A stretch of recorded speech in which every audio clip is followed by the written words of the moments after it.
It's finally a nice day in New England, so I thought I'd get on and do a little video about how I train, what my thought process is behind the way I program, and show you some of the exercises I would do with any of my personal training clients. I always start a session with mobility work, and that's usually about 10 minutes. I start the session with a cat and cow, or lying on our back and doing deep breathing, just to get our nervous system calmed down and ready for the work ahead. Then we'll get into some mobility work with hips. It could include something like this, grabbing our toes, coming into our squat.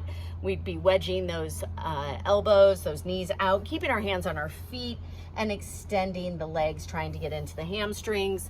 It would include a upper body and neck, where we could lunge into our right hand on the left foot, bringing that left hand up to the ceiling. My eyes are following it so I can get my neck stretched. It would also include some other side-to-side movements that might, like knee hugs, maybe a few side lunges, just to get the body warmed up and ready for the work ahead. I also like to start our training sessions with core, and that may be different than what you've experienced in the past, but I always find that our core in most people tends to be one of our weakest points, and of course it's what we need the most to keep us upright. And if we train it towards the end of this session, I don't mind doing like a finisher, and I'll get into that later, with using the core, but I always want to start with the core because this is when we're the least tired. We'll use the form properly. Usually our core won't be tired, our body won't be tired, so our form won't suffer and we won't get injured.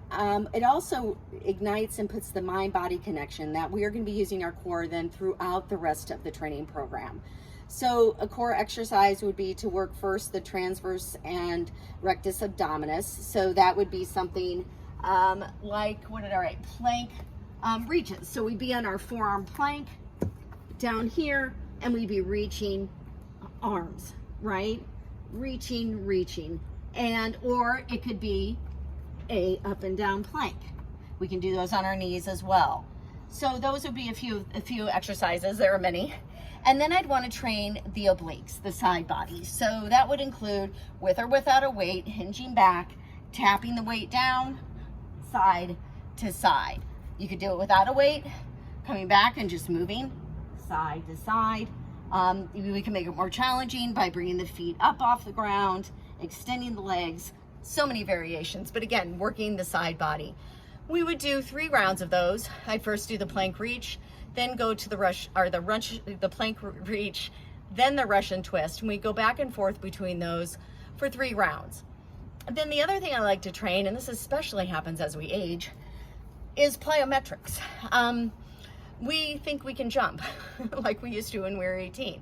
I got news for you. We aren't, because I was playing basketball with my son several years ago, and I thought I was bounding off the ground, and he laughed hysterically because I probably was getting, 5 inches off the ground.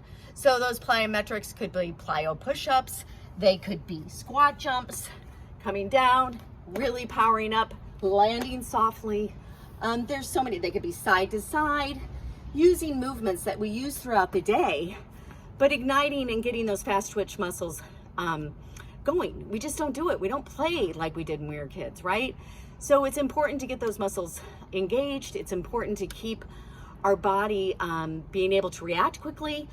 We don't do side-to-side movements unless we're exercising or we're playing a sport. So these are movements that we need to keep fresh and our body reminding that they can do them. I then would go into 4 exercises. I would do a lower body for the quads. I would follow that with a push. So we do a knee dominant exercise, which would be a squat or a step up. I would then follow it with a push for the upper body, which would be a push up or a chest press. Push up, making sure everything's nice and tight. The arms are stacked, shoulders are stacked right above the wrist. We'd come down and up, down and up. Again, the number would depend on where we are in our training journey together. That would be the push. Then I would do a hip dominant exercise, which would be a deadlift. There are different variations of this. This is also getting the posterior chain, so I might include a glute bridge. But again, hip dominant, we're putting that weight right between our arches. We're having a nice flat back. We're pressing into the ground, coming up. Again, we do this move throughout the day. You're picking up boxes, laundry, groceries. We're squatting throughout the day. We go to the bathroom. So these are functional movements that we're using. And all I'm trying to do is get you stronger in these movements so that as you age, you can be mobile and functioning and at your best. Then the fourth exercise would be a pull. So we have knee dominant, we have pushing, we have hip dominant, and then I would do a row or some type of pulling movement. Here's just an example. One weight, we're gonna row. We could do pull-ups. There are different variations. I'm just showing you a few. And then I would always finish, we do 3 rounds of all 4 exercises, 3 times through. Weights and time would vary. We can also vary the intensity of it by doing 1.5 squats. Oh, there's so many ways to, as they say, skin a cat. So that's a sample. And then I would always, as my clients like to call it, the finisher. So the finisher is usually something just to make those muscles a little more tired, get your heart rate up a little more than maybe it's been throughout the training session. One example of that would be, let me just think, it would be like 30 seconds of mountain climbers followed by a 30-second plank, and go 4 times through. It could be a Tabata move, or Tabata program. So it could be 20 seconds of squat jumps, working the legs, followed by 20 seconds of mountain climbers. It could be using a weight. We could do squats, 4 squats, upright rows, upright rows, followed by presses, followed by reverse lunge, some combination thereof. It would, again, getting the heart rate up, and that is how we'd finish it. And then we'd, of course, end with a little stretching. Usually our sessions last about an hour, and that's just a glimpse into how I program, why I program. All the movements I do are movements that we do throughout each and every day. I am a big proponent of functional training. I'm a big proponent of getting our core nice and strong so that we can be mobile as we age.